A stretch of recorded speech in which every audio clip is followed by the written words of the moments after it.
fallen warriors. I want to bring in CNN's Caitlin Collins from the White House. Caitlin. Yeah, Jake, obviously that moment in the press conference today is just part of the many questions that this White House has been facing about what's next in Iran, what the United States wants to see next when it comes to leadership there, and obviously what the plan is for current service members that are in the forces in terms of what that's going to look like with the campaign. As they say, it's only accelerating, whether or not there'll be boots on the ground. But this premise of the question, given what the secretary said this morning, which was pretty blunt, Jake, and also, I should note, seemed to be coming from his prepared remarks. It wasn't a comment that Hegseth seemed to make off the cuff to the reporters who were gathered there at the Pentagon this morning, often one of the best press corps in town that asked the most questions about what exactly is happening here. And so I wanted to follow up with the White House on that, given, obviously, when the president goes and attends the dignified transfer of those 6 fallen service members, CNN and other media outlets will carry it, as we always do. It's an incredibly somber and solemn ceremony, typically where their families are present there in these moments. And so I asked the press secretary if that was a viewpoint that the White House agreed with in terms of what the coverage of these deaths should look like. Here's more of what Caroline Leavitt said to me. I just told you that the President of the United States will be attending their dignified transfer. So please, that's not making the president look bad. That's showcasing that. We expect you to cover that as you should. We expect you to cover that as you should, Caitlin. But you and your network know that you take every single thing this administration says and tries to use it to make the president look bad. That is an objectable fact. I don't think covering troop deaths is trying to make if you're trying to argue right now that CNN's overwhelming coverage is not negative of President Donald Trump, I think the American people would tend to agree. Jake, I think it obviously goes without saying, as you just noted there, that covering the deaths of these service members has nothing to do with President Trump himself personally, just as it didn't with other presidents. I mean, they are the commander-in-chief. There are real questions about what's happening in Iran and what the United States is planning to do. But anytime a service member dies, we cover it, and we did so when it was President Biden at the Abbey Gate. I was standing here on the North Lawn when that happened, and I remember that. And also in President Trump's first term. And so it's just a fact of covering the Pentagon, covering Washington, and obviously covering the ultimate sacrifice that these U.S. service members have made here. It really is the height of solipsism and narcissism to think that our coverage of fallen warriors has anything to do with how we cover a president. I'm just utterly shocked that Hegseth and now Caroline Leavitt are saying it. I don't even really know what to say. It's so offensive. I don't care what they think about us. It's so offensive to the families who deserve coverage. There's one thing that you can say about the news media, or just this country. We don't pay enough attention as a nation to fallen veterans. There should be more coverage. Whoever's in the building behind you. Caitlin Collins at the White House, thank you so much. Don't miss Caitlin on her show, The Source with Caitlin Collins. Her guests tonight include former Vice President Mike Pence. That's tonight at 9 Eastern, only on CNN. We're going to have much more on our breaking news out of the Middle East ahead. We're also following breaking news on Capitol Hill tonight. A bipartisan group of House lawmakers have just voted, shockingly, to subpoena the U.S. Attorney General, Pam Bondi. This is part of their Epstein investigation. That's next. Kara Swisher Wants to Live Forever. Coming soon on CNN. Are you a fiduciary? Well, sure. What about you? Yes. As you may know, Congress passed the War Powers Resolution in 1973 in response to the Vietnam War. It would allow any one member of the House or the Senate to force a vote to withdraw U.S. forces from a conflict or to block strikes. Presidents for years have held that War Powers Act is unconstitutional. When it comes to the U.S. conflict in Iran, this legislation always faced long odds because even if it passed both chambers of Congress, there is not enough support without question to override a presidential veto. And to be perfectly frank, many members of Congress don't like voting on such matters because such votes force them to take a position at a specific moment in time that they can never erase. Never erase. Ask former Senator Hillary Clinton how she feels about her Iraq authorization vote. So, the Trump administration is carrying on with this military campaign while the timeline and desired outcome remain unclear as of now. The U.S. Secretary of Defense Pete Hegseth said earlier today it's, quote, very early in its military operations against Tehran, the Pentagon. And today, White House Press Secretary Caroline Leavitt was asked what success looks like in Iran. We've hit all of these targets. What can Americans expect the goal to be moving forward now that the U.S. has accomplished all of this? What is victory, given we've even taken out Iran's supreme leader? That was an explicit goal. Again, victory will be determined by the commander-in-chief once the goals and the objectives that we have repeatedly laid out are fully realized. Leavitt was also pressed on the fact that the U.S. did not seem to have a plan to safely evacuate all of the American citizens in the 14 Middle Eastern countries notified by the State Department until yesterday, day 3 of the war. There was many signs put out by the State Department, and I wish that everyone in this room would report on them. The Secretary of State issued level 4 travel advisories dating back to January for many of these countries in the region. The White House seeming to blame the news media, not the most powerful government on earth, for leaving its citizens stranded in a war zone. In any case, the only countries that had the highest travel advisory before the war began were Iran, Iraq, and Lebanon. Those are clearly not the only countries that now find themselves on the wrong end of Iranian missiles.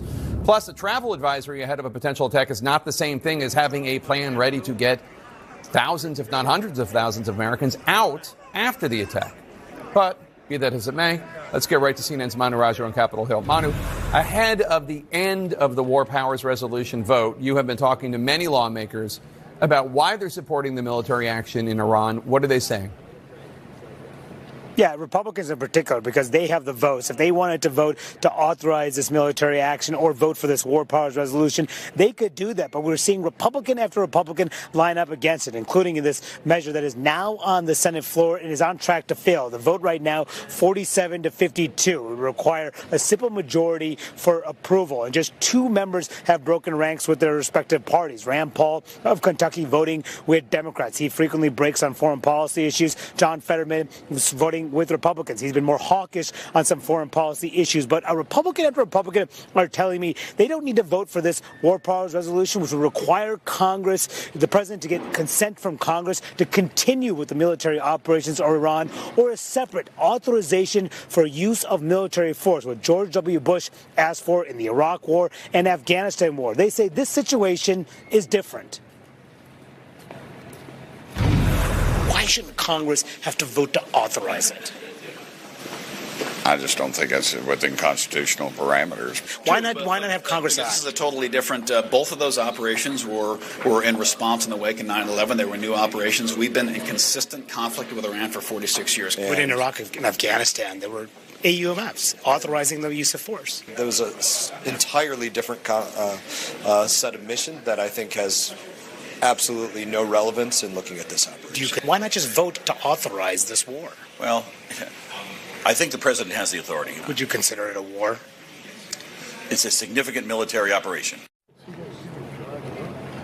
And, of course, the Secretary of Defense, Pete Hegseth, has referred to this as a war, as President Trump has himself. And the Congress, as you know, Jake, under the Constitution has the explicit authority to declare war. But very clearly here, Republicans don't see the need of trying to rein in President Trump in any which way, even though there are still many, many questions about how long this will go on for, what additional resources will be needed, and if it continues to drag on, will the president be forced to come back to Capitol Hill? But one thing the lawmakers are bracing for, Jake, is an additional people. We are here 24/7, our highest priority being the safety and security of the American people. How concerned, Tommy, is the State Department about possible Iranian retaliation against U.S. citizens abroad, including here in the United States? Well, the president has spoken to this. We've seen updated travel guidance in terms of the security situation we have seen. And the security challenges are part of what we are overcoming in order to help the American people. The secretary talking about the airport being hit, the secretary talking about certain airspace closures. We are constantly identifying those additional options to help the Americans who need it. That's why we encourage Americans to go to step.state.gov, register for those security alerts, check the embassy website, as well as call. Please call. I've said it before. I'll say it again because of how important it is in order for us to know if you need that assistance and then be able to proactively reach out with those charter flights, those charter buses, those commercial options when they become available. I mentioned yesterday, Tommy, that the British government has been activating military personnel, military aircraft to go into some of these countries to land at various military bases and evacuate their citizens. But so far, the U.S. government, I haven't seen any evidence that you have authorized the U.S. military to deploy cargo planes, other huge aircraft, for example, to Israel or Kuwait or Saudi Arabia to evacuate U.S. citizens. Even if the airspace is closed, there are military air bases where they could land, and you could inform U.S. citizens, go to these bases, and you'll get on a military plane and come back to the United States. Why hasn't that happened? Well, what I can say is that we've seen the assisted departure of hundreds of Americans from Israel, for example. Those numbers are continuing to grow. The Secretary talking about how we are looking at options, including military flights. I'm not going to get into operational details or preview what those might be for the security concerns that are evident in this. But rest assured, when you call, we will proactively reach out. That's also why that advice is so important.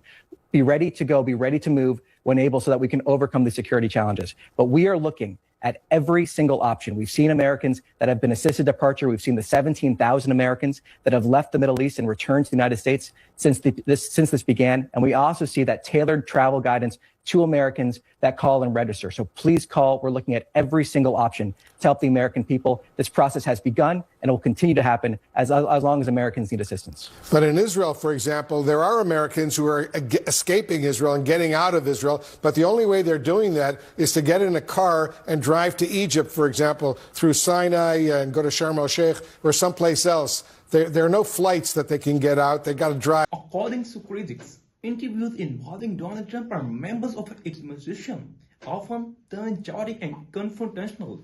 They argue that many media outlets have historically tried to normalize Trump by giving him the benefit of the doubt.